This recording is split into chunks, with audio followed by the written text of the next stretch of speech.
And welcome to VR Unplugged. We're back, and it's the month of May, so you know what it is. Indianapolis 500 month. I'm being joined by two different guests, Cameron Jackson and Weasel. You know Cameron as Race Car on YouTube and GTP and everything else.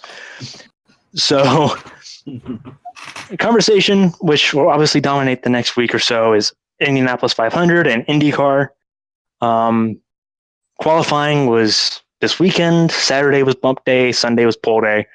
And what drama we had. So, in summary, if you like the charter system in NASCAR, or you like people having guaranteed entries, you're not going to like IndyCar at all.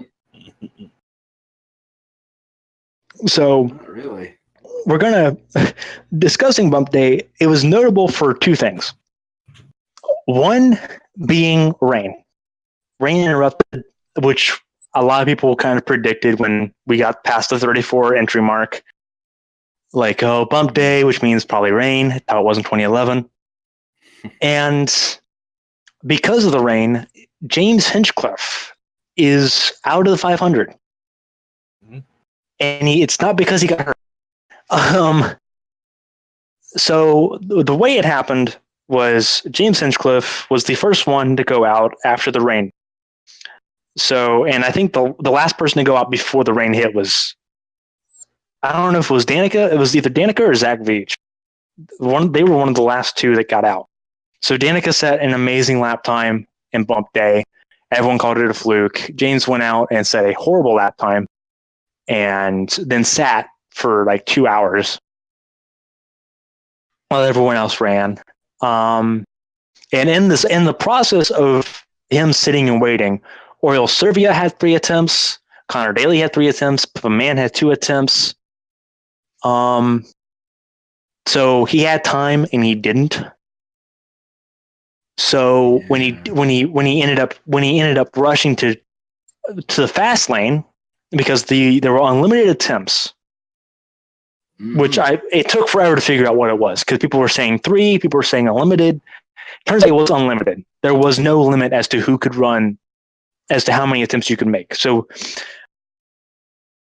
which is a lot of people messed up, because in 2011 there were 3. There were 3 limits. You had 3 chances to run on bump day, and after that you were done. And a lot of people, like if you listen to, I guess someone like David Land or whatever, they were going by that 3-run knowledge, but there wasn't, and because of that fast lane being in place, there wasn't a limit. So Servia could have run 6 attempts and been fine. So Hinchcliffe sat and waited. When he did go to the fast lane, and to explain what the fast lane is, you've got 2 lanes. You've got your I guess your waiting lane, which if no one's in the fast lane, it's just whoever's in line goes. Normal procedure. That's how it started. And then you had your fast lane, and the only way you can use the fast lane is if you removed your time. So Hinchcliffe removed his time. And then he aborted his lap because a tire pressure sensor came out, and it was rattling around inside the car. And because it's a tire pressure sensor and they have sharp edges, it can cause a high speed puncture. So they brought him in. So, and then Pippa Mann went out for her final attempt, but I think she went out as she made her second attempt or her third attempt after Rahal and Rossi, because Rossi tried to get in the Fast 9, and Rahal, I don't know why Rahal, I think Rahal was just in the waiting line. I don't think he was actually trying to go. But he went anyway, and then Pippa made her run, and the gun went off during her first lap. And because James had removed his time and didn't set another one, he is a non-qualifier. And that's an important detail, I have a feeling, because Wickens crashed today, and obviously they have a backup car. But say someone on carb day, say someone like Karam or Hildebrand, demolish their car, and they can't get in. because Pippa Mann finished her run, she gets to come in. That's a funny little rule. Yep. To be a reserve entry, you have to have set a time. You have to have had a time on the board. Hinchcliffe did not. So if Hildebrand or Karam, and I'm saying this because not Hildebrand. Yeah, he's hit the wall once. It wasn't bad, but he hit the wall once. Because Hildebrand hit the wall. So say he hits the wall and just completely destroys the car. Pippa's a reserve. She's got her time set. Her equipment's still there. She becomes the 33rd car. Mm-hmm. So she gets back in. Whereas Hinchcliffe does not. The only way he's able to race is if his sponsors or his engine provider or his team pays another team to get their driver into a car.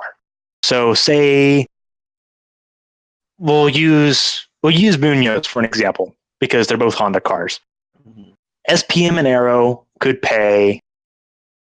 Well, SPM, Aero, and Honda could pay Andretti to remove Munoz from the 29 car and put Hinchcliffe in. Mm-hmm. That's literally the only way Hinchcliffe can race now. Yep. And it doesn't seem like that's going to happen. So one of the favorites for the championship, someone sitting fifth in points, is out of the 500 and the first bump day since 2011. Yep. Gotta love it. Gotta love it, man. Yeah. So, but outside of Hinchcliffe, and everyone's got their thoughts on Hinchcliffe in the whole bump day scenario, but I guess we'll start with the biggest surprise outside of Hinchcliffe not qualifying. Your biggest surprise of those that made it in. Who were you surprised by, either for good or bad reasons? I guess we'll start with Weasel. Okay.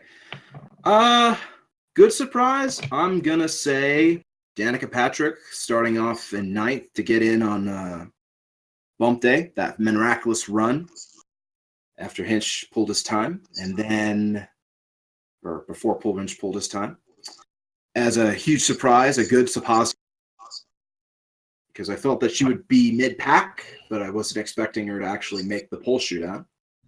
Negative surprise in terms outside of Hinchcliffe, of course. For me, it would probably be the whole situation going on outside of Marco Andretti, going on at Andretti, and all three of the Rahal, Letterman, Lanigan cars being way back in the back half of the field, and them not having speed all week. And that's perfectly fair. And I guess we'll talk about that after Race Car gives his thoughts. Give what you're surprised about. Good, bad, indifferent. What stood out to you? The biggest surprise to me was it wasn't so much Danica making it in, but being in the Fast 9. That was what sort of really stood out to me, because going in, my thought was she had spent 5 or 6 years away from IndyCar. And then you take into consideration the car has changed dramatically since that time. So for her to be in there after that long, first Indy 500 qualifying since that time, and she makes it in that high up. That was what surprised me the most. Yeah. I mean, it's been 7 years. Her last one was 2011, and okay, 7. I mean, the point still stands. I mean, she's been in stock car racing ever since. So it's crazy to think that she's done so well. But then you look at the rest of the team. I think that's what shocked me, is the fact that the people we thought were going to be good, Andretti, we thought were going to be stellar. We thought Rahal would be good. We thought SPM would be good. All the favorites are out, and we talked about this before we started recording, kind of going over our initial thoughts, because I guess, I haven't personally said much about it, but my favorites to win the Indianapolis 500 this year are not Penske, are not Andretti. I'm having to literally toss a coin between Ed Carpenter and Tony Kanaan. Carpenter obviously on pole, 230. He set the first and currently the only no-toe 230 mile per hour mark.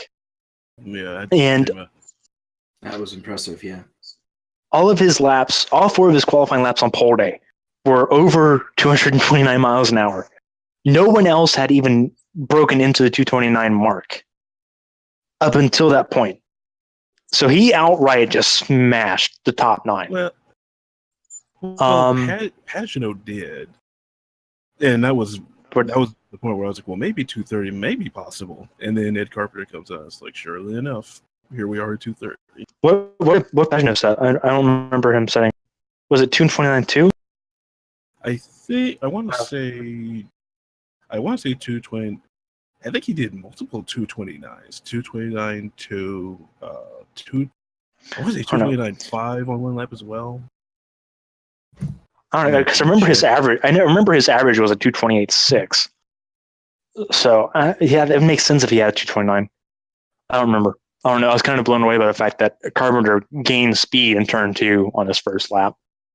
Yeah. I was like, okay, what's happening? Wow. And that's one thing that blows my mind is the fact that ECR has all 3 cars, which is Ed Carpenter, Spencer Pickett, and Danica Patrick. All 3 of them are using the exact same setup. And when I'm watching the ESPN broadcast, I don't know if it picked up internationally on their live stream, but on ESPN, they brought in Spencer's radio. And both Ed and Danica were on the radio, and Danica was relaying what she did in turn 1 to handle the understeer. So all three drivers were in that conversation. Why would that be relevant if they were using different setups? Yeah, that's.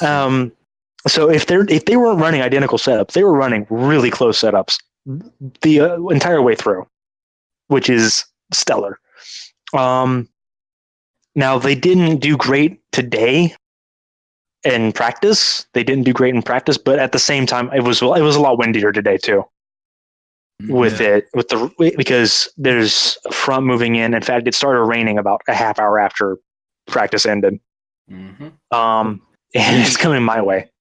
And even then on bump day, the wind was just in and out for some drivers. Well, yeah, because the weather.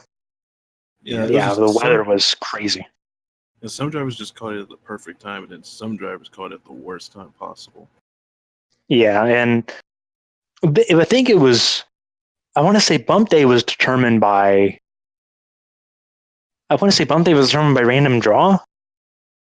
And then the order that everyone qualified on pole day was reverse order on bump day. Yeah, the random, how Indy works with bump day is on the end of Fast Friday practice, they do it through a random draw from a hat, and then that's how they do it for their initial to withdraw your time, go for the fast lane, et cetera, et cetera. Yeah, that's what I thought it was. I mean, yep.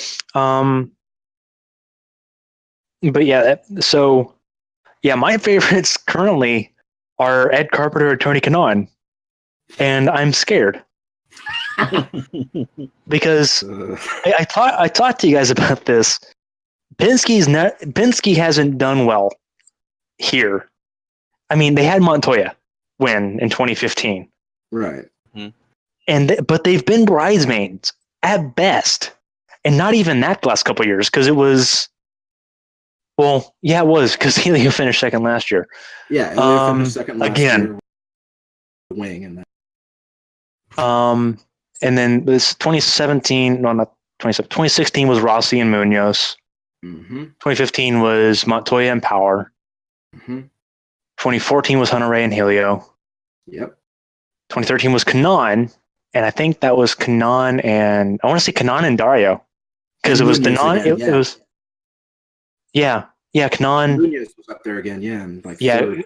Munoz finished second because that was his rookie race. Because it was Kanaan, Munoz, and Franchitti because that was his last 500, and it was a big deal because it was 2 of Weldon's friends.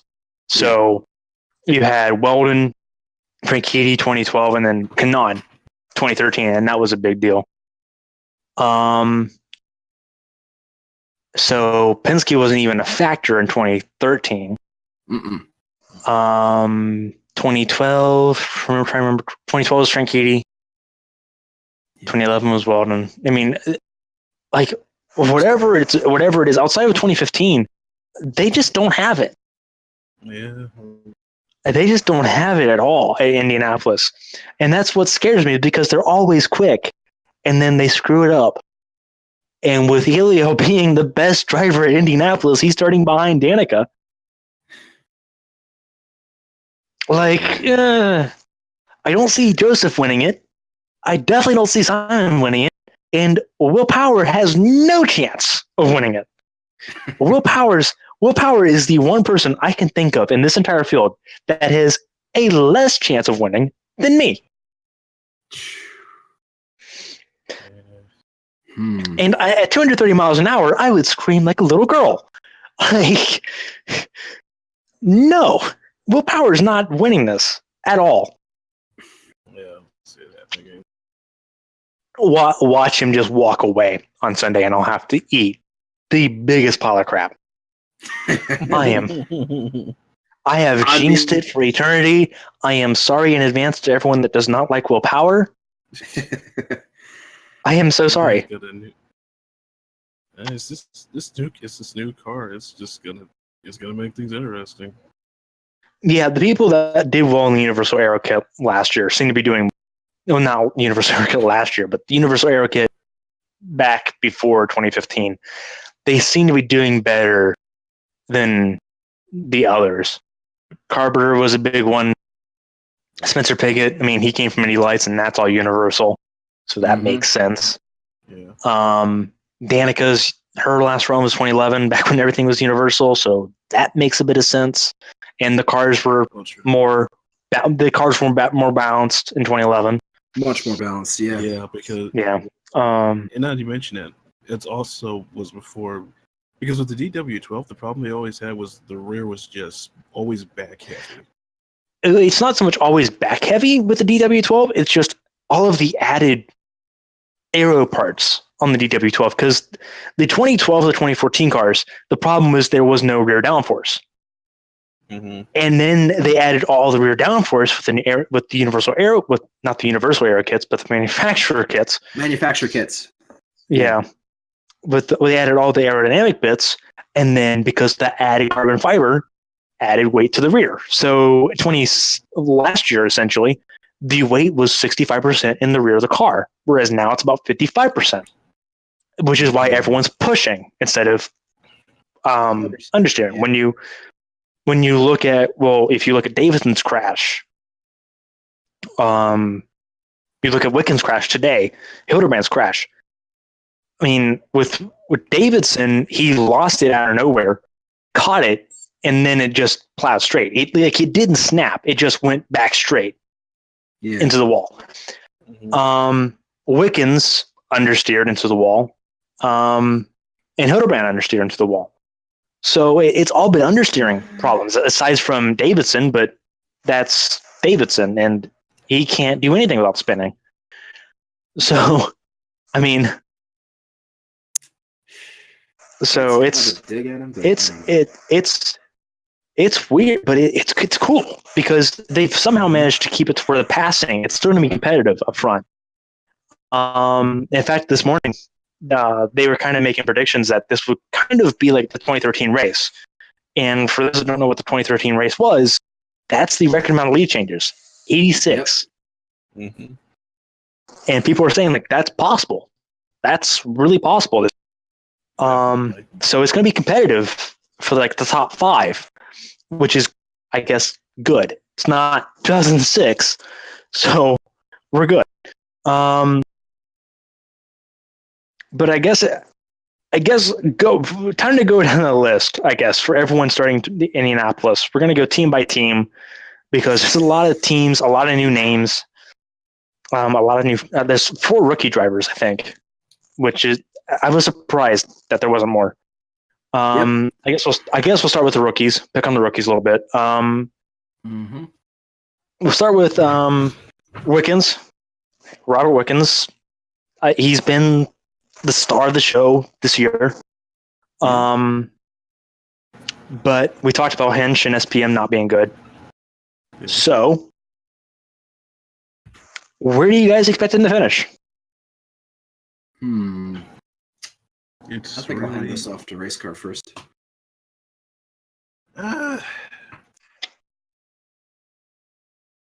I think if he could, if it's really hard to say because this is literally the first time I've seen him on ovals, so it's really hard to gauge. Like he was good at Phoenix, but that's been like I think the only oval they've done this year. And Yeah. Indy's now Yep. the second one, so it's an unknown to me where he might finish. I don't expect him to finish high, but it's hard to predict. I think he's starting 18th. If that gives you some comparison as to where he's at right now. Actually, no.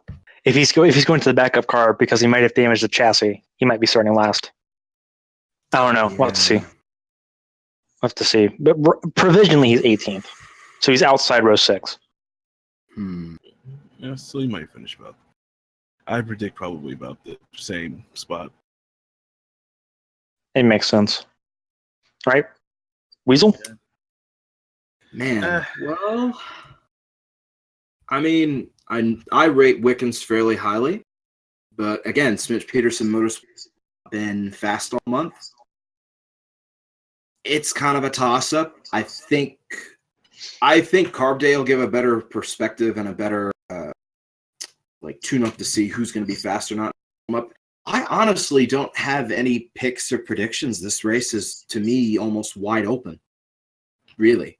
It could be anybody with how tight IndyCar is nowadays. I'm going to be safe. I'm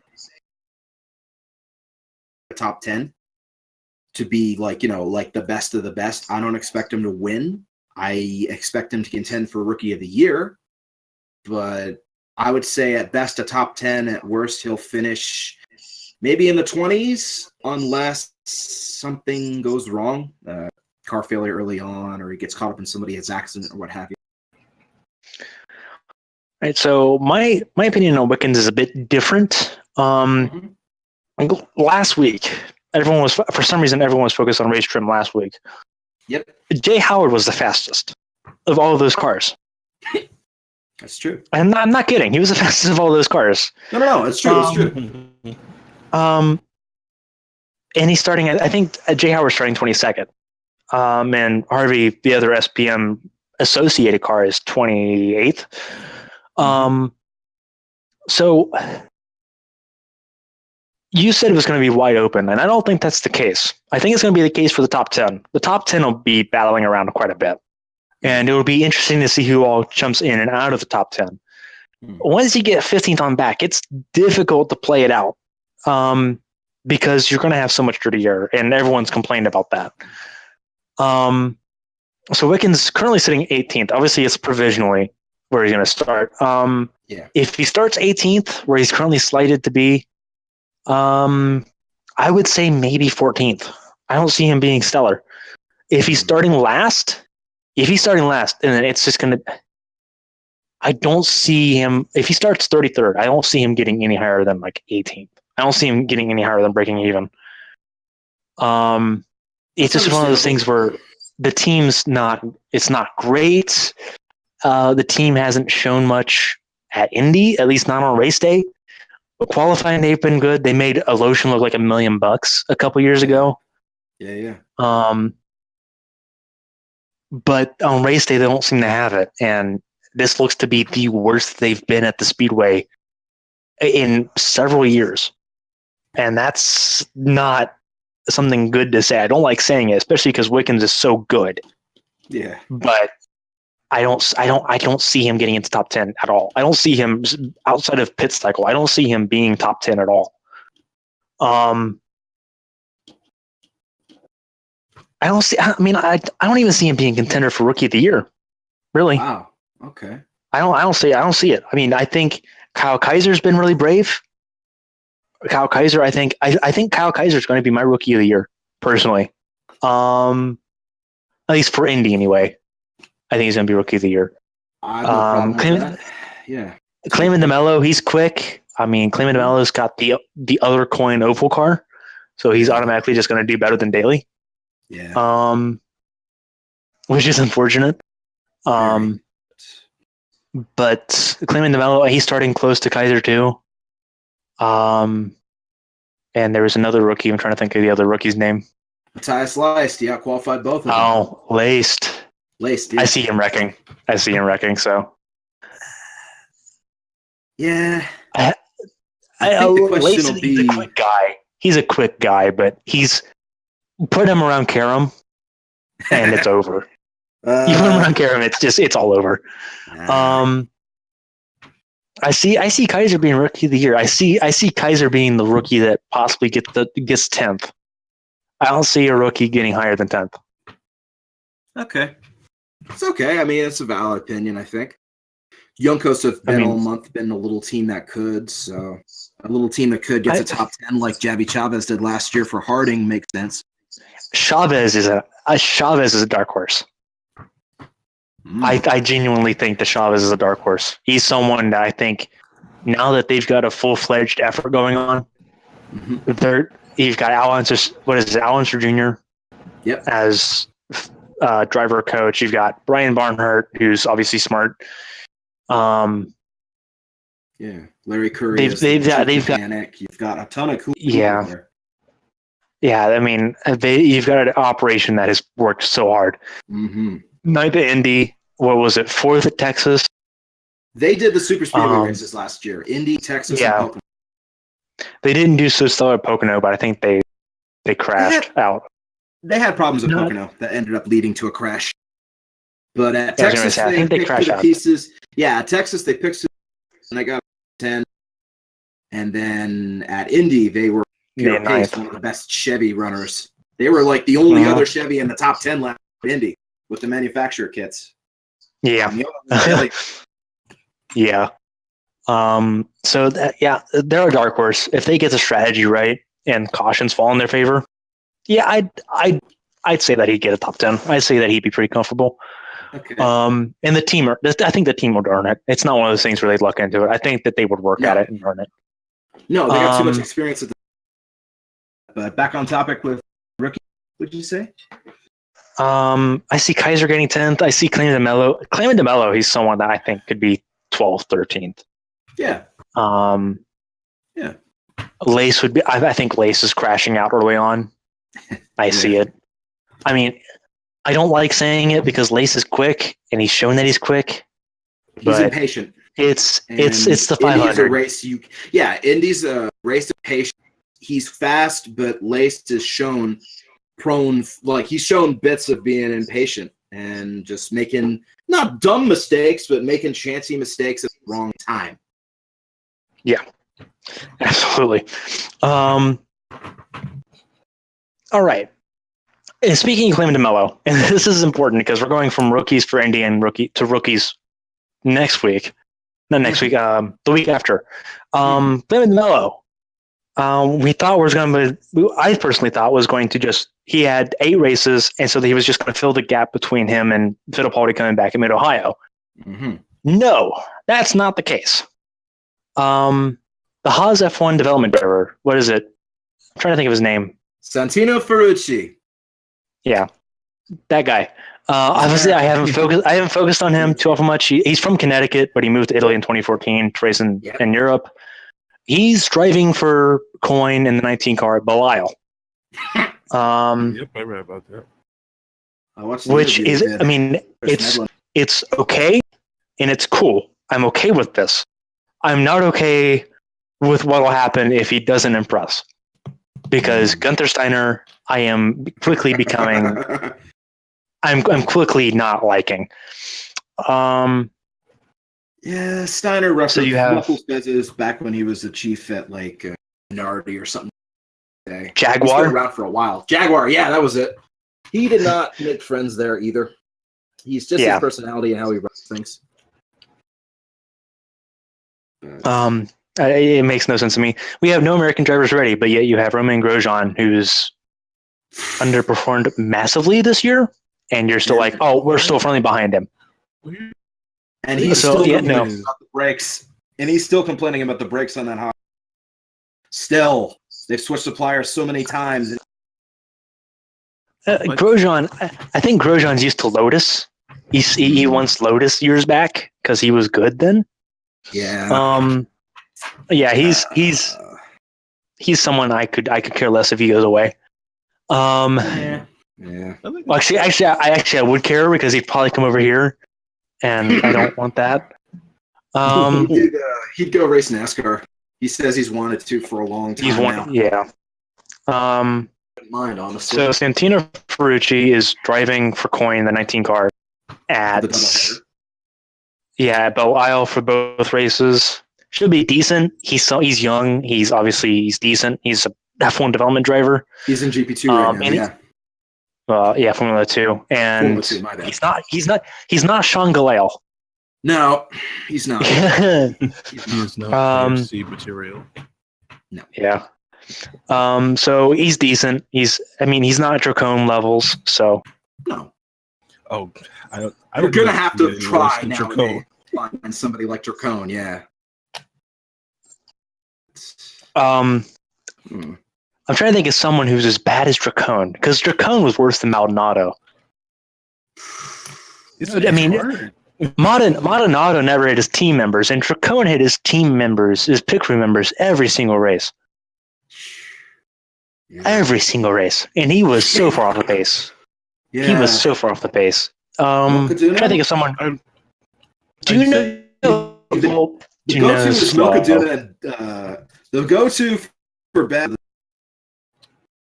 And I'd say EJ Vizo, but he wasn't even that bad.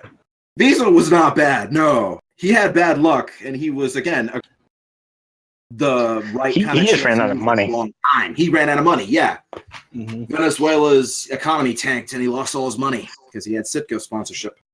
Mm-hmm. Same with Duno and Maldonado. Yeah. Yep. Well, okay, so in other words, if you're a Venezuelan driver, just don't even bother. Don't even. Actually, no. Maldonado, if he can get his confidence back, he's good. I think he tried too hard. He tried too hard in Formula One because he was constantly in bad cars, and he tried too hard. Yeah. And because the one time he had a good car. He won. Maldonado won a Grand Prix, yeah. And that was the day where the car worked. And after that, it was just him trying to overdrive. Yeah. He's doing well. Yeah, he's in LMP2, and he's quick. Yeah. So I mean, he's not bad. It just he tries to overdrive the car because he knows what he can do. He doesn't. I think he's starting to realize that there's only so much the equipment can do. So I think as far as that goes, he's starting to adjust. And I think he's like 31, so he's got years ahead of him. He does have years, yeah.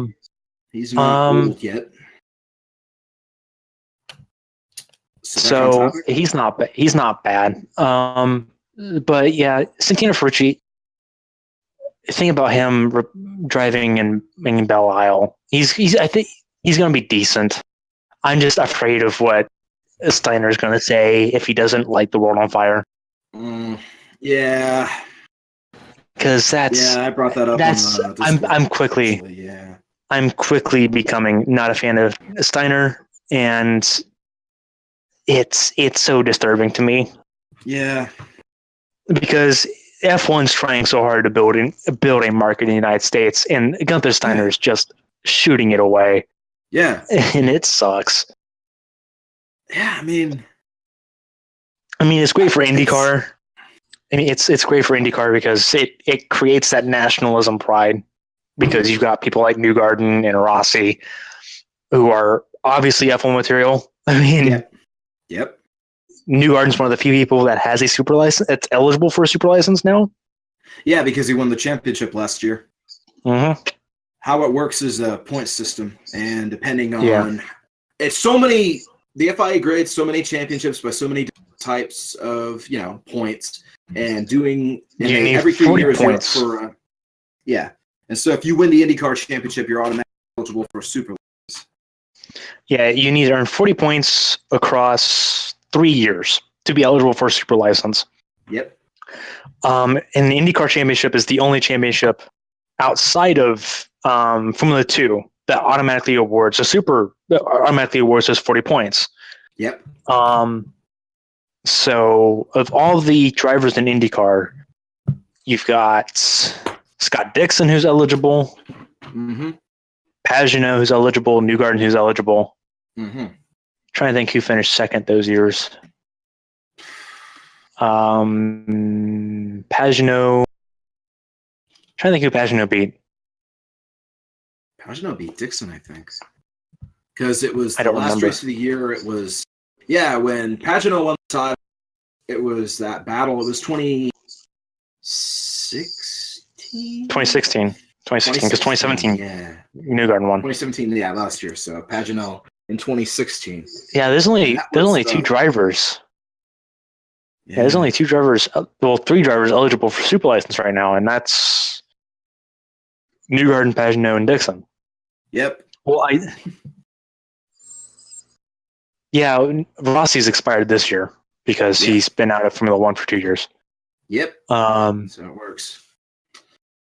So not very many American drivers. So obviously IndyCar is rallying behind Newgarden. I think that's become very obvious. Mm-hmm. Newgarden is the American hero, and it shows. He's good. He's good. I'll give him that. He's good. Yeah. But for Steiner to say, "Well, there's no American F1 drivers ready," and he said it multiple times. It's not one of those things where like, "Oh, you misunderstood me." No, you said it that same way multiple times. Yeah. You had Rossi in Formula One. He was decent. Yep. You have Newgarden, who's eligible, and you're not doing anything with him, and he's marketable, as we've seen. He's marketable. So I don't get that. I don't know. Historically speaking, IndyCar some of the biggest names in IndyCar won, and they all, for whatever reason, turned him down.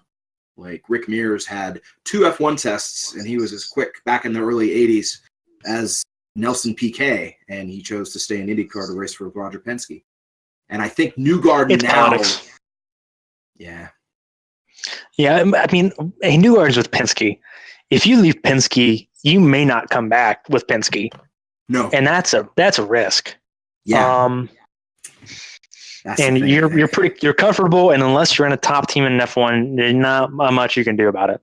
Yeah, So- I mean, right now you've got in F1, you've got Mercedes, Red Bull behind them, right behind them to pick up the pieces. And then you've got, like at the last race as an example, you have this the rest of the field basically fighting over the points being position to the point where Kevin Magnussen for Haas getting 6th that he felt like it was a victory. And he was a lap down. That's pretty much your future right now. Yeah, and so Newgarden's not going anywhere, but he can. I have no doubt that he could. Yeah. Me neither. So, but back on topic. Yeah, that's no kidding. Back on topic for IndyCar. So we've made our predictions for the rookies. Obviously, it's open ended for the 500 itself because you got I mean, obviously, people are going to pick Penske. I personally am betting on Carpenter. Some people are going to pick long shots like Andretti. Yep. I would maybe break it up with, or break the picks, like have multiple picks and say, sure thing, long shot, out of left field. Yeah, but your safe picks and your dark horses. I think that's how I would do that. Because I think safe pick. I think obviously. I think this year my safe pick is going to be Ed, and I've never said that before because when he won the pole 2013, 2014, I was kind of like, okay, yeah, but you're not on your team's not great, and no thanks. And sure enough, it didn't happen. But this year they're solid. Yeah, well, the 1 year he won the pole, he had a shot at winning 1 year, taken out by Townsend Bell 1 year. That 3-wide move, and they both went into turn 1 wall. Actually, it wasn't Townsend Bell. It was Hinchcliffe. Oh, it was Hinch. That's right. Yeah, because that was Hinchcliffe. That was Hinchcliffe's last year with Andretti. Oh yeah, that's right. 2013. That's right. But, And then 2014 he was pole sitter, but then he crashed out on his own, so whatever. right. Right. And So it's but not like he can't get been it done. good. It's just And especially the last couple of years when they had Hildebrand, they had Piggott, and they've had him. They've all done well. Well, and Newgarden. Everyone's done well. Yeah. It's my belief that losing Newgarden team, and I think in most fans, or not necessarily losing Newgarden, and his engineer to Penske hurt that team tremendously. And you saw that last year. I mean, they've rebuilt a decent bit. That's good. Yeah. It's going to take them a while, though, to get back to where they were. I don't think Piggott's the guy I don't think Piggott's the guy they can anchor onto. Nah. I don't think that's the case. Jordan King could be, but yeah, that might be. Jordan King has no oval experience yet, so it's jury's out on that. So you can't Jordan say that King, either, I don't think so. I know. Well, seeing because Spencer's done ovals and road courses, and he's not impressive. I mean, he's there, he's consistent, but he's not impressive. He doesn't light up the world at all. He's just there. Yeah. And he still makes pretty silly mistakes. Whereas King, unfortunate circumstances. Luck, dude. Yeah, he's had unfortunate circumstances, bad luck all year. Yeah, King had bad luck. He had bad luck at St. Pete because he pit and then caution came out. So that sucked for him. Yeah. And then Barber, Lorraine, obviously. Yep. Long Beach. I want to say, I don't know if he was involved in a spin or if I'm trying to think. No, electronical issues. What it got him at Long Beach. Electrics. It was electrics. Yeah, electrics got him at Long Beach, and then the NDGP, he got bounced into the. Yeah. Because it was Takuma Sato, and then Takuma Sato and Elio, and then Elio bumped King off the sand. So he immediately went a lap down and he couldn't get him back. Right. So his races so far have been great. Yep. So Ed is your safe pick. Do you have any of the safe picks? My dark horse to win. Yeah. My dark horse to win is going to be Kanaan. My dark horse to do well is Chavez, because nice. Chavez one has experience. The team has rallied behind him. He's rallied behind the team. They're solid. And Harding's one of those teams that just has better race pace. That's just, I think that's the general with them, is that their race pace is better. They've qualified safe. I mean, Chavez works well. He works well in traffic. So Kanaan's a dark horse because Foyt's just been quick. The two full-time cars have been stellar quick today for this race. So Kanaan, if he can charge through the field, and if he's in the top 4 in the last 20 laps, it's game on. But yeah, those are my picks. My picks. So I guess, what are yours? Because I'm pretty sure yours are going to be a bit different than mine. Well, let's see. I think my safe pick to win,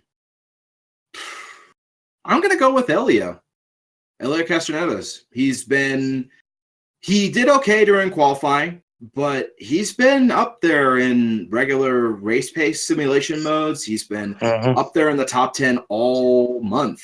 I can't really see fault with him. I think he's got a chip on his shoulder. He's got something to prove. He wants to win that 4th Indy 500. He wants to be up there. I'm going to pick him as my safe pick. I'm not sure I'd call that safe, but fair enough. Go ahead. And your dark horse. I guess your dark horse to either win or do well. Okay, well, I've kind of got 2 choices on that. My dark win. I'm torn because it's sort of more of like, I want to see these guys succeed just to kind of just so all the people who said that they aren't good or they don't deserve to be in IndyCar, bad apples or they're bad eggs or whatever, I want to see them do well just because. My dark horse to win Yeah. this year is Marco Andretti. I think Marco Should've has seen that done coming. extremely well at the Speedway.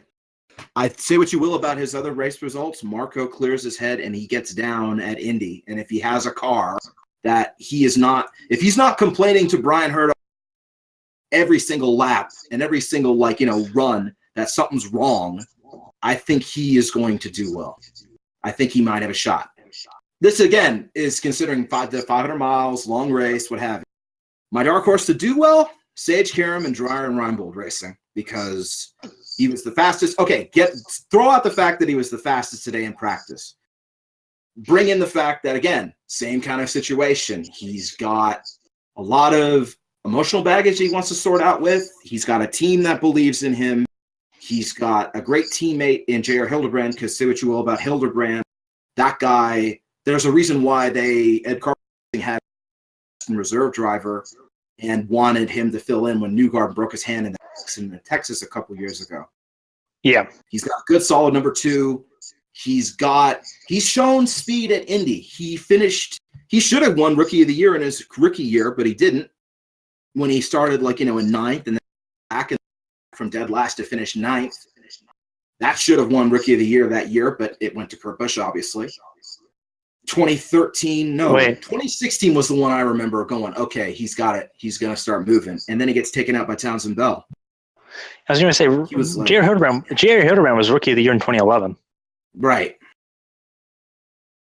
Second, you're thinking. Yeah, and then 2012, sorry. That's when Karam was should have been Rookie of the Year, but wasn't. And then I don't think. Those, again, my opinions. Say what you will about him. I'm the weird guy. Hildebrand's a good guy. He's a fast guy. He knows Indy. Yes. Karam's just quick. He's like laced. He's quick, but he's unstable. He's impatient. He's very impatient. I think he is, but at the same time, it's sort of like I don't think so about Indy. I think he's starting to get it. I think he's starting to play the long game more at Indy. When he crashed in 2016, it was a case of him trying to make a move, being impatient, and getting caught up with Townsend Bell. And on that day, that year, remember, Bell was just driving like a PO teenager. He was doing all sorts of wild stuff. Yeah, that's always Townsend Bell. Yeah. Well, that year in particular, that guy, he knew he was season, so he just said, threw caution to the wind, and you could see it. Last year, Sage probably was starting to make moves up through the field, but electric issues stopped the car before he could really show. I don't know. This is just my opinion. I might be totally wrong. Karam could be weird. The superstition about Indy. It's one of those things where you don't pick the day. The track picks you to win. Exactly. So Karam could do well.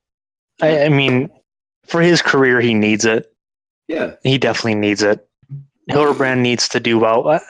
Yeah, there's a lot of people in this race. Yeah, there's a lot of people in this race where a lot of questions are being asked about their careers, and they need chances to do well at Indy. Hildebrand, Munoz being a one-off ride, frickin' and Karam, Munoz deserves more. Yeah, Munoz deserves more because his first win came at Belle Isle. Yeah. Everyone's he does well at Indy. Did you forget about Munoz at all? Did you forget about Belle Isle? No. This guy is good. When he has the equipment underneath him, he's good. Yeah. It just, you've got Zach. It's obvious that Zach Veach is their choice for the future. You got Rossi, who's got 4 years ahead of him. Right. Marco, I don't see Marco going anywhere, unfortunately. I think Marco will not going anywhere. I think Marco will probably either himself decide he doesn't want to do it anymore, or it's time. And then you've got to make a choice between Munoz and Colton Herta. Yeah. Because we're entering the really interesting part of the conversation to me, and that is the future. The future is really interesting because obviously we talked about some news. You talk about Ferrucci taking the 19 car for Belle Isle, Alfonso Salas Jr. driving for Juncos for Road America. which I think he's going to be good because I think Celis would excel there. Mhm. So we're entering the future. We're entering the talk about the future. They announced before Bump Day, which awkward timing, talking about making this announcement before Bump Day. That 2021, the engine regs are changing, changing from a 2.2 liter V6 engine to a 2.4 liter twin turbo V6 engine. They are with the they're twin turbos now, but yeah. Yeah, well, yeah, they're staying twin turbo. They're just increasing the displacement, which Yep. obviously is going to increase horsepower. When Yep. push to pass is considered as well, that's over 900 horsepower for the road courses. However, they're only increasing the oval horsepower by 50. Yeah, which is still noticeable. That's still a noticeable increase. Yes, and that starts in 2021. Yep. And the reason why they're doing this is because the current chassis, the IR12 chassis, the DW12 chassis, IR12 is currently slated to go until 2020. There's supposed to be a new chassis into 2021. Yep. However, Dallara could elect to stick with the current chassis, which is interesting. They could elect to do so, and Dallara have said that they might. Which is why whatever the chassis is, the engines are supposed to have the same engine mounts as they have currently. That's right. I read that. So different things coming into play. You've got potential third different engine manufacturer. Cosworth wants to develop an engine, but they need a actual car manufacturer to be the OEM for it. Yep. Because you have to be an engine supplier, you have to be relevant to road going cars. Cosworth doesn't make cars. They make electronics and equipment for cars, but they don't make cars. So when Cosworth said they wanted to, the immediately thought was Ford. Ford's like, yeah, no. And then Alfa Romeo stepped in. Yeah. Alfa Romeo stepped in. Alfa Romeo's been stepping up their presence in North America. They had more commercials during the St. Petersburg race than Chevy and Honda. I noticed. Which is weird. Yeah. And they also had more commercials than them at Long Beach. Yeah. And so it's going to be interesting to see. We're going to have to keep track of the commercials played and how many times Alfa Romeo is involved at Indianapolis 500. That's a big key. And I think that's a legitimate key. If they're spending that much on advertising in Indy and in IndyCar, that's a big deal. That's a big hint that they might seriously want to come in, because FCA is doubling down their investment into non-electronic motorsports. They don't like Formula E. So what did everyone's like, oh, Ferrari's threatening to quit. Okay, if they were really threatening to quit, why did they double down their investment by rebranding Sauber as Alfa Romeo? I know, right? That's not cheap. And they've got their rumors. Why do you hear rumors about them doing the same thing with? Yeah, because they can do. Yeah, and then you've got Alfa, you've got IndyCar, which they may want to come into. They flirted with it before in the 80s. You've got Ferrari's projects in GTE, and Ferrari has been rumored to be in talks with the LMP1 regs. Everybody's been rumored to be talking with the LMP. McLaren, Aston Martin, Porsche, even. Because I don't think anyone's sure of what LMP1 is going to be like. People are beginning to assume it's going to be like GT1. No, is what the new regs are going to end up being. That's because of who's involved. Yeah. Because it's you hear about Porsche coming up, so obviously Porsche just recently left. You got Toyota, who's bringing back the Supra. You've got Ferrari, which they built hypercars out the absolute ass. Yeah. You got McLaren, which built the Senna, which is essentially an upgraded P1 for track day use. Yep. So people are beginning to have the idea. Aston Martin with the Valkyrie. And the Valkyrie Pro. And you got Mercedes with the Project 120.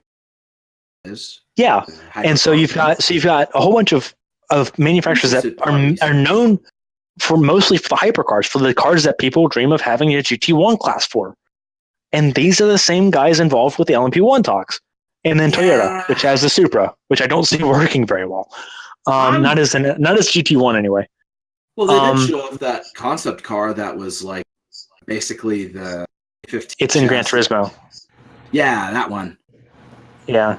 They showed it off, but it was made the GTE specs. So wow. It was made the GT. It's like that's the entire point of the car is that, like, if we were to bring back the Supra, this is what the GTE car would be like for Le Mans. That was literally the entire thing. Yeah, I was thinking more about the Tokyo Motor Show. That was just basically the 2015 LMP1 chassis. Yeah, they made the super racing concept with Gazoo. The Gazoo, yeah, the Gazoo racing. And they're like, hey, this is... Yeah, they're doing that. But yeah, so Alfa Romeo's rumored to be interested. Well, FCA, Fiat Chrysler. So it could be Alfa Romeo, it could be Dodge, it could be Chrysler, it could be literally anything in that division. But Alfa Romeo has been increasing their presence as a brand in North America, so they are favored to be the third engine manufacturer. But Cosworth wants in, so if they could get someone to be the badge of the car or the OEM, then they're an option. IndyCar doesn't seem too keen on having more than 3. No. The old Indy Racing League always had 3. They want to stick with. Now, this is where things get interesting because Chevrolet and Honda are okay with more than 3. They're okay with 4. Yep. But IndyCar doesn't want it. So it'll be interesting to see what the balance is. But all we know is the engine formulas. All we know is the engine formula is obviously still closed. Yeah. Because it's obviously they're still maintaining a 2.4 liter twin turbo V6 engine.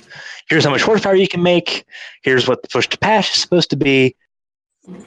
Make a car with make an engine within those confines. Obviously, there's a lot more to engines than just that. Yes, but those are what they have to meet. Yeah. So you have to find that you have to make an engine that's fuel efficient.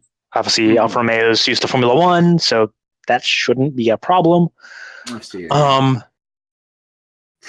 I mean, and the other thing too is road relevancy, because that's a big key. In the terms of, that's a big key, because to me, the only manufacturer I can think of head that is making just as big of an investment in motorsport that isn't electric or hybrid or what have you is Hyundai, with N Performance, and then I guess Kia too with Stinger, because both of those manufacturers have twin turbo V6s under 3 liters, and on top of that, they have a program with the Pirelli World Challenge Touring Car Series with Brian Herta Autosport. They were rumored before the collapse of the Global Rallycross Series in America. They were rumored to be a team in conjunction with Andretti there. I don't know. That would be my outside pick to see if Cosworth hook up, but I might be wrong. That would make sense. Because that's the thing. Cosworth's not asking for anything other than, funding and the badge. Money and a badge. That's all they need. Yeah. That's all. Yeah, and Cosworth's willing to do it. And Cosworth's good. Cosworth does it. They're not good at the hybrid stuff, but they're good at the engine stuff. Yeah. So that would make sense. That would make sense if Hyundai came in and said, here's some money, here's a badge, you're making a V6 engine, just share that information with us, which makes sense because Hyundai's Genesis is a V6. Yeah. And Alfa Romeo, the 4C is a V6. So both of them make sense. But anyway, 900 horsepower potentially for the road courses when including push to pass, which is mental. Yes. It's going to be interesting because obviously the sound is going to change. There was a discussion. Sound is going to change, but the revs are going to stay at $12,000. Yeah, they are. That's the idea, but I know the sound is weird. Oh yeah, because you got more power. Yeah. You've got more power. Yeah. People for some reason like the screaming engines, and I don't. I personally don't, because it's one of those things where you want it to be accessible to as many people as possible. Yeah. And when you enter the whole screaming engine thing, like with what F1 had, that becomes a serious issue, especially at Portland, because Portland's got strict sound ordinances. Yeah, no, Indy. I think the reason even going back to Portland, they were able to relax because I remember reading that because of how close the Portland track is, it's inside Portland. Okay, it's inside Portland. So yeah, that means you got to do. And if I remember correctly, the original noise ordinances before a new mayor came and the race were making it so that Formula E were going to have trouble running there if they won because of the noise. Yeah, something and then they relaxed it specifically for the current IndyCar engines. Yes, the loudest you can do is IndyCar currently. Yeah, and so IndyCars aren't necessarily that loud. I mean, obviously at Indianapolis, they're pretty loud when you're in person because it's constantly high revs. Yeah, but that's not the case. That's not the case. That's not the case at road courses. No, I've gone to Sonoma they're going to be quieter. I have never needed. Yeah. Neither is my dad. We can listen to the things, go work on full chat in the pit lane. We could just stand right near it, and we did not get like that. Oh, I need to step away kind of feeling. Yeah, and that's what I find appealing about IndyCar, is because it's not super loud, but the racing is super good, and there's enough of a sound to where it's not. People pick on Formula E because all it is a whistle. Well, okay, and then you pick on Formula One because it's not screaming, but screaming the loud noise is wasted energy. That's what it is. Yeah, the quieter the car is, the more efficient it is. And IndyCar's got to find balance because they purr. When they're sitting idle, they purr, and it's a nice purr. Turbo F1 engines from the 80s used to have. Yeah, they did. They never sounded like that. They never were. They were that deep and they were bassy and they had rumble, but they weren't loud. They had presence. Yeah, they weren't. IndyCar's like that now. Yeah. And I don't understand why people like the screaming engines, because it doesn't make sense to me, because that's IndyCars. I mean, IndyCar hasn't been that. IndyCar itself, as in like the current, like since 1996, has never been that loud. Like because I think back in the day, maybe 1996. Back when they had the 2.65, the V8s, the single turbo V8s, they would rev those out to 14.5, 15,000. And at that point, they were on the limit of the valve spring technology. And they were very specific that back then you couldn't have pneumatic valves. You had to use old school valve springs. So they were running at that rev range because, theoretically speaking, that's as much as you could do. That's as much as you could physically do with an old-fashioned spring like that. Whereas now they're running at 12,000 because, one, easier on the engines. Yes. It gets the engines to last longer, which is obviously more cost efficient for the engine manufacturers and the teams. Yes. I personally think that's a better sound because it's an actual sound. You can actually appreciate the sound. Yeah, Formula One, they got to put that special exhaust out the back, weird kind of muffler, that weird, odd kind of sound to it. IndyCar, it's more pure. It's more honest. Yeah, it's just a straight valve that points to the back of the car. Right. And it points. I think it points low, so it doesn't affect the wing. So it points straight back. Right. And because it's a controlled chassis, you can't change the exhaust pipe, which is great. Yes. So I personally think that the IndyCar formula, right, as far as how it sounds, how it drives, I think it's great. And the fact that they're increasing power without blowing everyone's eardrums is great for 2021. Yeah. So that was icing on the cake for Bump Day, because Bump Day was already booming. People actually came back for Pole Day too. Yeah. There was a bigger crowd for Pole Day. It's like, wow. Yeah, there was a bigger crowd for Pole Day. There was a bigger crowd for Pole Day than what there was for the Grand Prix. Wow. But then again, the Indy Grand Prix usually brings in 60,000. It just looks empty because the track holds 400,000. Before we started recording, with other tracks being that same way. NASCAR looks barren built, and they can only take it. So it always looks empty when it's not. But Yeah, I mean, the tracks financially are doing fine. It's Yeah, of just course. it looks bad. Right. But I mean, the Indianapolis Grand Prix it sells better than Iowa. Yeah. That's just a fact, and partly that's because Iowa's capacity is 45,000. Yeah, But- Iowa's built small. Yeah. Yeah, but in Iowa packs the house. So That's the thing. So it's 45,000, but back in the day looks when Kurt ran fantastic. at like Phoenix, it was only like 25, 30,000 seats, but they packed them in every year, and you noticed it. You saw and it. now Phoenix like 50,000, even though the amount of attendance hasn't necessarily changed that much. I think this year's like about 20,000, which is an 20,000. increase still. Very big increase. It's still an yeah. increase from what it was. Yeah. So, and that's what Phoenix wanted, was to keep Yep. seeing an increase in fans, and they are. So I see Phoenix coming back, Right. Right. because this was a contract year for them. Right. I see them coming back. The racing's Comfort. getting better. They're beginning to figure out what needs to work at the track. I think it's worth it. And remember, the main grandstand section built, all the Yeah. grandstand seating is going to be final turn for our finish line straightaway turn because they're reconfiguring the track and doing a bunch of other things. There's So going to be all less the seating. stands are going to be less seating overall, but more concentrated in one spot, which is Yeah. a spot where if you are high enough in the stands, you see the entire track Yeah, the way around coming toward and away from you.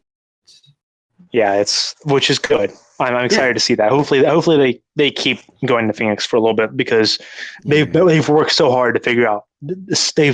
They've tested there, they've raced there, Yeah. just trying to get it to work, and I feel like they're getting somewhere with it. So I feel honestly the only track I can think of that's getting bumped or getting maybe leaving IndyCar when their contract's up is Pocono. And it's Pocono's not. They because- just renewed.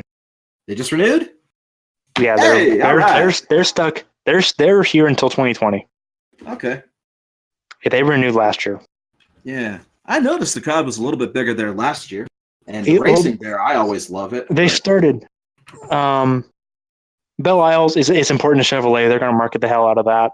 Yes. Pocono's been decent, because IndyCar does its fair share to market it as the uglier 500-mile race outside Indy. So Yep. there's a bit of importance to it, to them. Yep. Mhm. And Pocono does a decent job of marketing it, even though Long Pond's in the middle of nowhere. Yeah. That's Pocono's issue. Is just that it's not close. Like it's somewhat close to Philadelphia, but it's not very close. Right. Um, Right. So it's a travel, and obviously It's places that are in the middle of places like Portland's going to sell. Portland's going to it's in the middle sell of sell. like no other. Mhm. Yeah. Indianapolis obviously sells because it's Indianapolis. Phoenix, part of Phoenix's problem is that it's not actually in Phoenix. It's No. in the desert. Yeah. You've got Long Beach, which obviously no explanation there. Nope. The GP, even though it's not as important as the 500, it's still sells Still well. in 60. Yeah, you said it was doing. Mhm. St. Yeah, it still Petersburg sells is the well. one race I 50, 60,000. Yeah. And St. they're Petersburg taking Street prices racing, for that. too. Yeah, the St. Petersburg race as well. The St. Petersburg race is a staple now. It's not Yeah. going anywhere. No, no. The city loves it. The Yeah. city loves it. And it's really Indianapolis starting Grand to pick Prix. up. But Yeah, the Indy Grand Prix at. I mean, it's always within 50 and 60,000, and they're making the same money as Mid Ohio for that race alone. So Mhm. that's why it's important to them. Yep. I wish that they would have their fans more concentrated as far as the grandstands are concerned, so that way it just looks better. But at the same time, people are able to move around for that race, and that's kind of important for road racing. Yeah. So I'm kind of I can kind of turn a blind eye to that. What's the next stop? Mid Ohio. So I'm just going down the tracks because it leads well, because we're just talking about the future right now, Okay. because we'll get to the whole drivers and engine location thing, in a bit. We're just talking, we kind of diverted the tracks, and so we're just going to follow this one through, trying to see what tracks maybe will stay or go. Mhm. Mark Miles seems pretty intent on having this calendar work, and he's worked with these tracks to make sure that they stay. Mhm. I don't see this calendar personally going beyond 20 races. I see 18, 19 being it. Yeah, IndyCar right now is kind of stuck with 18, 19 because TV content. That's what they want. They don't want to end. They want to end, and again, my vision season before football starts, and TV wise, it's geared toward ending before football starts. Sonoma being And the it second works. week of September is the most they're going to get, and I agree with you. It does work. Sonoma being in the middle of September helps so much. It was baking when they had it in August a couple years ago. Oh my gosh, it was terrible. Yeah, I mean, that's the one thing that the Boston Consulting Group was correct on. Yeah. Was that if you and IndyCar is trying to build casual fans. Mm-hmm. So what do? You avoid the football season. You avoid a national pastime. Yeah. Because outside Indianapolis, there isn't a big contingency. So you have to build around making casual fans and developing those casual fans into lifelong fans. And back in the day, they ran, and back in the day, CART ran until the split. They ran from March until the first week of October, right around my birthday. And that was it. Yeah. 60 races split over that amount of time. And The that was it. only thing I can complain about is the fact that it starts so late, but I understand why, because the first part of March is aimed for international races. Which we don't have yet, which they don't have yet. But we might. We might. But it's aimed at races elsewhere, like in Europe, like Italy would be a one place because Mediterranean doesn't have much winter. Yep. And possibly City Australia. March, dude. No, Mexico City's in March. Dude. Mexico City's not considered an international event. So it's that August slot that they were planning on. Gotcha. That's where it's going to go. Gotcha. Okay. Which would be horrible because it's going to be hot as hell. But I mean, at the same time, it seems to be always a dry heat. So yeah, no. And that as far as the cars go, that matters. Personally, if it's above 90 degrees, it doesn't care what it is. It's hot. Yeah. I've got two skin tones, white and lobster. So any chance of me going to Mexico City anyway is slim to none. Yeah. But no, that's Mexico City in August it's going to be interesting. Yeah. It would work. It would work though. It would be appealing because it's going to be so challenging for everyone. Yeah. But yeah, early March is aimed for international races. So like Australia, China, Italy, Europe. That's how that would be. And so that like it's mapped out a certain way to allow things. So 19, 20 races is it. Yeah. But yeah, other than starting a bit earlier, that's my only grief with it is because it starts at a great time. Well, you think about IMSA, it dies down about that time too, because it's like a couple weeks afterwards is Road Atlanta, is Petit Le Mans. Yeah. So it's not out of the question. No. And I mean, Formula One, they don't have to worry about it because they don't have to worry about NFL. Big. They're too worried. They're too big about this stuff. They do their race in the middle of, and here in America, their race is in the middle of October. Divs draws an okay crowd. It's in Austin, Texas, which is not a big football. It's football big, but it's not big. It's not like to the point where if there was a football team nearby, it would outdraw the F1 race. It might, but it wouldn't. It's just a different kind of place. They picked the perfect spot to build that track, in my opinion. They tested the demographics specifically for that, right? Which was smart. Very smart. So, yeah, track wise, I think we're at a point where we're not really going to lose anything. Mm-mm. I mean, people obviously want Michigan or Fontana or whatever. There's a list, but people want to go back to Watkins Glen, even though Watkins Glen voluntarily gave up their race. That's the thing. Yeah, nobody seems to get that. There's not that. Everyone's like, "Oh, Watkins Glen." Well, I mean, the fact that they made it work at like a short notice, like 3 weeks notice. Right. That was amazing. Great. Yeah. And they went there for 2 years, and Couldn't drop. And then it's one of those things where the track's like, the race that we want, because they wanted a date that's further away from the stock car race. Yep. They wanted an event that was like in June, but that wouldn't have worked because you've got Texas, you've got Iowa. So they couldn't get it. And so it just didn't work, and they gave it up, even though they had the Labor Day weekend set. Yeah. And then they had to go someplace where there was a bid for it, and Portland was. Right. Portland got it, right. So, yeah. So, like, people don't understand, like, Watkins Glen, Michigan. No, Michigan's a good, interesting concept because I personally, it doesn't make much sense. If you're going after Fontana, it doesn't make sense to go after Michigan too. Well, the thing is, the Michigan to me is never always. Now the track management is run. They get a race that's a big race, and then they run the place to the ground, like everything around it. And then during contract year, they decide, okay, we want to do a contract, and then they fix everything. From what I've read, the facilities not the greatest right now in terms of fan support and whatever. And generally speaking, they're having problems just filling out in terms of interest in ticket sales. Fontana, the promoter at Fontana wants the race to come back, but his deal is they want a finale. They want a finale. They want it in October, and they want a night race. And it's like, we can't. You can't do it. Well, actually, it could. A Saturday night race in October could work. Yeah, but the guy has said, but their TV contract, they can't do that. There'd be too many. Not with NBC. No, not now. No. Too much stuff going on. Too many things packed in the schedule as is. Because you've got hockey, you've got NASCAR, hockey, obviously. You've got NASCAR. You've got the Thursday night football games. You've got so much. You're gonna have IMSA. And IMSA too. You're gonna have IMSA next year, man. Yeah, NBC's gonna be loaded, and they've got decent coverage. I mean, they've treated IndyCar well, so.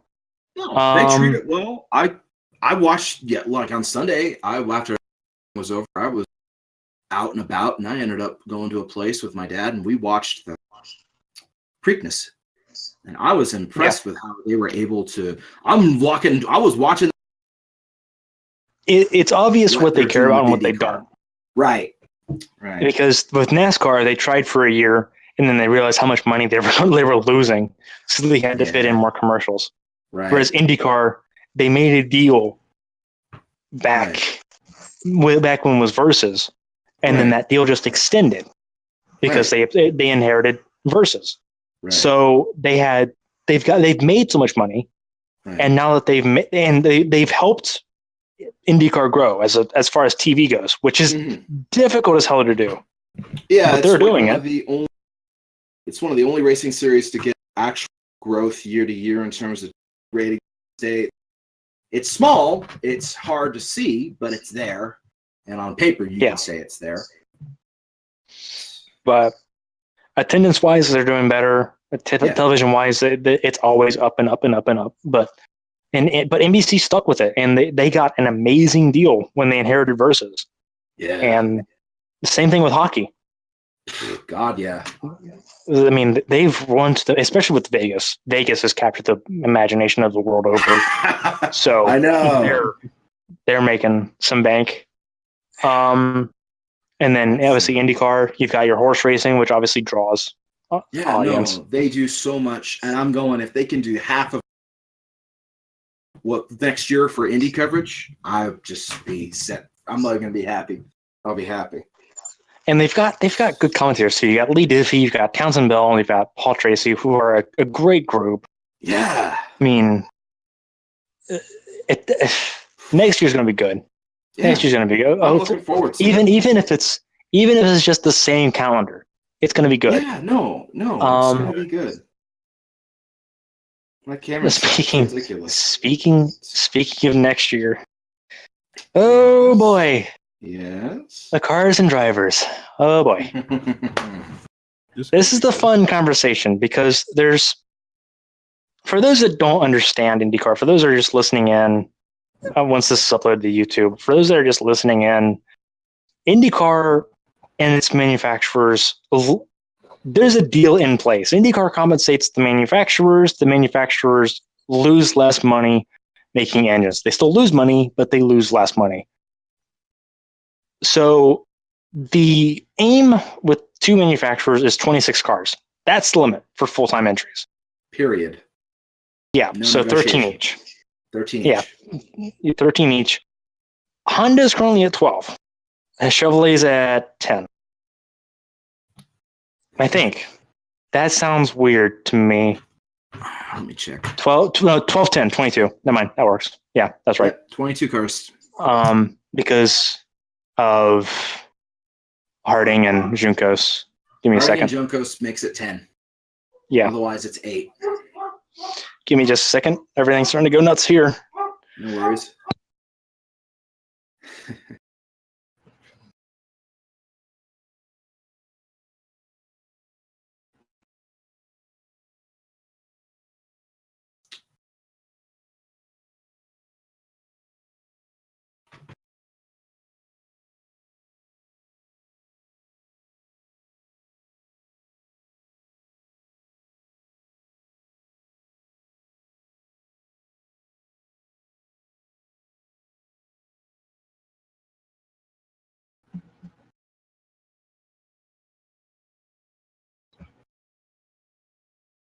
So things are getting interesting. Apparently, we have a tornado warning here.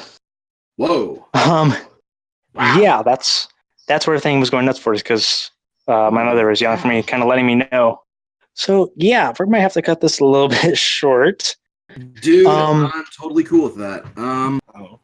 Okay, so we'll have to, whenever we can, hopefully we can get back on this later this week talking about. Actually, no, we'll just save it for the 500.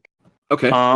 We'll talk about the future layout of the teams, because we're going to have an interesting conversation about the engine providers and the movements being made by Scuderia Corsa, McLaren, Juncos. Meyer Shank. We'll say that for next Monday when we review the 500 itself. Lovely welcome back. And this is the same this is the same system that ran over the 500 right after practice ended today. So, oh man. So hopefully Weasel gets to come back. It's obvious. It's great that your mic's working again. Thank you. Yeah. Obviously, Race Car had to go away to take care of his dog, and Yep. so his visit will kind of cut short. But hopefully, we can get back next Monday, review the 500, and continue the team conversation. Yeah. But No, I'd love to do this, man. the test recording for VR Unplugged is good. So, and it's under an hour and a half. Stellar Man, job. we got Tyler Parker in the house. Oh, you left us. Oh, Jesus, you joined us way late. You joined us super late. It's all right. Because, yeah, we'll have to come back next Monday. I had to cut it short because there's a tornado warning. So, where are you at? I'm an hour from Cincinnati and Columbus in Ohio. So I'm in the path. What hit Indy a couple hours ago is coming at me, and it's picked up. So we're gonna have to cut it short. So yeah, obviously you can hear the ambience. Everyone's kind of getting gathered up and kind of keeping an eye on things. But so next Monday about the same time, we'll go over Indianapolis 500. Talk about the team stuff that we couldn't talk about today. Okay. So hopefully we get more people there, because obviously everyone's going to watch the 500 and VRR. So, oh yeah. This should be uploaded tomorrow, pending my house still being intact. Oh yeah. Mm-hmm. So, You should be okay. Yeah. You're by the river valley. Yeah, I'm in the hills. Okay, yeah, you're not probably. Hopefully, nothing happens. Yeah. Yeah, man. Like literally the name of the town is Hillsboro. So Okay. take it back. Okay. But yeah. Actually hasn't the storm actually hasn't reached my house yet, but getting everything set up and ready to go because in case we have to go. And it's 10. It's almost 10 o'clock. What? Like, actually, it's 10:13. 10:13. So- Yeah, 7 o'clock over. So Guess we'll sign yeah, off, huh? we'll pick it up. Yeah, we'll pick it back up. Tornado warning kind of gets short, but first episode of VR Unplugged, obviously it's done. A late visit by Tyler Parker, one of my co-commentators for VR IndyCar, as well as Weasel and Race Car. Yo. Hopefully all of us get to come in, as well as some others for next Monday for Indy 500 review. That's what you got to look forward to. Maybe Indianapolis 500 for BRR B-Spec as well. But for everyone that's joined in, thank you guys. It's been a great conversation, actually, just talking IndyCar. Just imagine us talking other things. I love it. I don't have enough people to talk IndyCar with anymore, but yeah, hopefully we can make this a weekly thing. So, and I guess until next time, signing off.